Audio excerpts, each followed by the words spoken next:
স্কুটিতে চেপে জনসংযোগে হুগলি লোকসভা কেন্দ্রের বিজেপি প্রার্থী লকেট চট্টোপাধ্যায় আজ সকালে সিঙ্গুরের বেড়াবেড়ি গ্রামের রাধাকৃষ্ণ মন্দিরে পুজো দিয়ে খাসের বেড়ি দোবাঁধি গ্রামে জনসংযোগ করেন।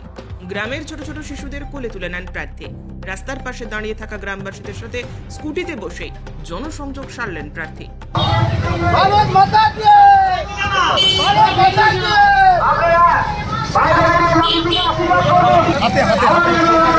সব